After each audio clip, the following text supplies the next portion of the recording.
Tadi juga kami sempat berbincang dengan salah satu pengamat hukum internasional, Prof. Hikmahanto Juwana, yang menyebut bahwa eskalasi perang antara Iran dan Israel ini kian memanas. Sudah bergabung bersama kami Mas Ahmad, salah satu warga negara Indonesia yang saat ini tengah berada di Iran. Selamat sore waktu Indonesia, Mas Ahmad.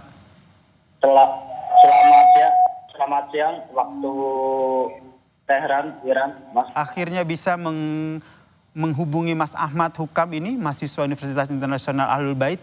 Kondisinya di sana seperti apa saat ini, Mas Ahmad? Kondisi untuk saat ini di Teheran, Iran itu sebanyak 13 orang ditangkap, menyebarkan propaganda pro Israel dan mengganggu ketertiban umum melalui media sosial dan penyebar hoax di Provinsi Mazandaran dan Semnan. Total 36 orang ditangkap akibat menyebarkan hoax dan konten provokatif yang meresahkan publik. Untuk hari ini belum ada serangan lanjutan, tapi untuk semalam itu ada sekitar 10 ledakan yang terjadi pukul 11 hingga 4 pagi waktu Tehran, Iran. Oke, Mas Ahmad sekarang posisinya ada di mana, Mas? Gimana? Posisi Anda saat ini persisnya ada di mana, Mas? Bisa diceritakan?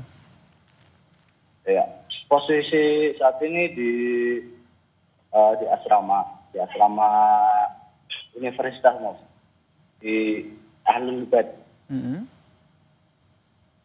Kemudian untuk semalam sempat ada ledakan jam 11 malam waktu Tehran sampai jam 4 subuh dini hari waktu Iran. Begitu. Suasana tentu saya menggambarkan suasana sana begitu mencekam begitu karena serangan terjadi di sana, kemudian perang antara Iran dan Israel ini juga masih memanas. Kondisi di sana bagaimana Anda dan juga warga negara Indonesia lainnya? Ya, untuk mahasiswa Indonesia di Iran sendiri itu tetap diimbau oleh KBRI untuk berada di asrama selama belum ada informasi resmi dari Kedutaan Besar Indonesia di Tehran. Gitu. Nanti kemudian ketika sudah ada himbauan resmi dan ikut dievakuasi, baru kita menuju ke Kedutaan Besar Indonesia di Tehran, seperti itu, Mas. Oke, saat ini berarti masih berada di asrama di universitas masing-masing begitu ya. Ada himbauan siaga 2 begitu.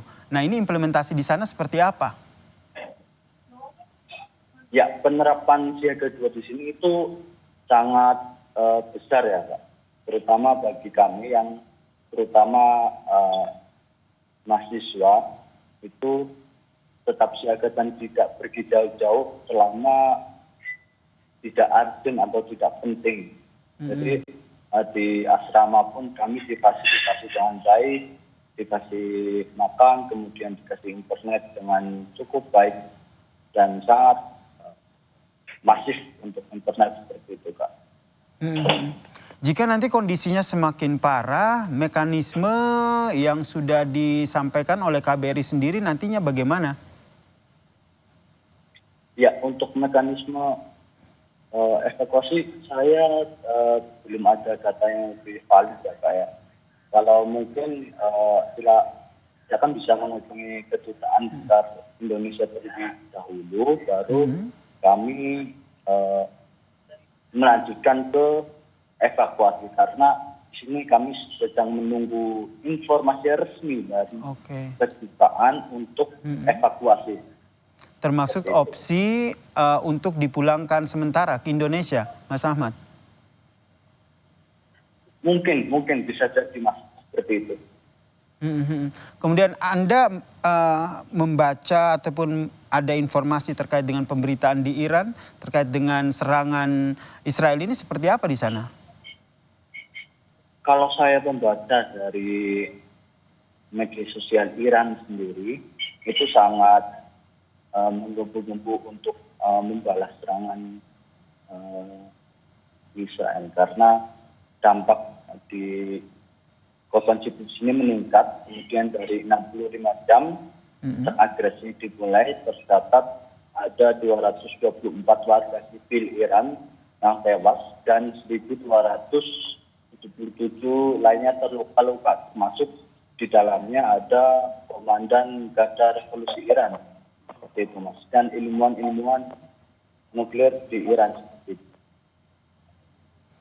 Oke, seruan dari PBB agar bisa masing-masing pihak ini bisa menahan diri begitu sehingga bisa meredam perang antara Iran dan juga Israel. Anda melihat ini tengah dilakukan ataupun upaya ini sudah diambil oleh pemerintahan Iran di sana? Oh, untuk informasi tersebut saya kurang memahami, Mas, karena di sini informasi sangat-sangat minim dan dibutuhkan ketelitian yang mendasar karena polisi di sini terus berjaga di berbagai wilayah di seluruh Iran, termasuk di wilayah asrama kami di Ahlul Bait International University sendiri, Mas. Jadi untuk informasi tersebut masih sangat minim. Termasuk informasi terkait dengan kota-kota mana yang harus dikosongkan, mengingat perang antara Iran dan Israel ini masih memanas, Mas Ahmad. Iya, betul sekali, Mas. Karena yang saya ketahui di Iran sendiri yang terkena itu ada di Tehran, kemudian di Isfahan dan di Qum sendiri, Mas. Itu. Mas Ahmad, berarti sampai saat ini aku konfirmasi lagi belum ada perintah ya dari KBRI sendiri untuk warga negara Indonesia untuk meninggalkan Iran ya? Belum, Mas, belum ada informasi resmi dari KBRI untuk meninggalkan Iran. Seperti itu. Kemudian ini kan totalnya itu kan ada 386 WNI yang berada di Iran. Ini mayoritas tersebarnya kebanyakan mahasiswa ataupun pelajar atau seperti apa? Kalau menurut data yang saya baca itu mahasiswa, Mas. Mahasiswa yang ada di Iran. Jadi mayoritas dari 386 WNI di sana adalah mahasiswa ya.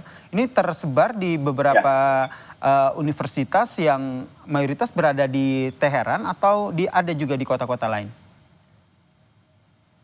Ada di kota-kota lain, Mas, seperti Qum, kemudian Mashhad, Gordon, dan juga Isfahan. Baik. Terakhir, Mas Ahmad, singkat saja, logistik aman ya di sana ya, kebutuhan sehari-hari dan lainnya? Alhamdulillah, logistik di sini aman, Mas. Alhamdulillah aman. Di sini. Dan semoga laporan langsung dari Mas Ahmad ini juga ditonton oleh keluarganya di Indonesia ya. Sehingga mereka juga akhirnya lega begitu melihat kondisi, mendengar dan menyaksikan cerita dari Mas Ahmad Hukam. Kondisinya alhamdulillah baik-baik saja di sana. Dan kita berharap kondisi semua warga negara Indonesia di sana membaik ya. Ataupun tetap aman di tengah memanasnya perang antara Iran dan juga Israel. Sekali lagi terima kasih Mas Ahmad atas informasinya. Terima kasih juga, Sehat Mas. selalu di sana dan semoga selalu aman. Amin.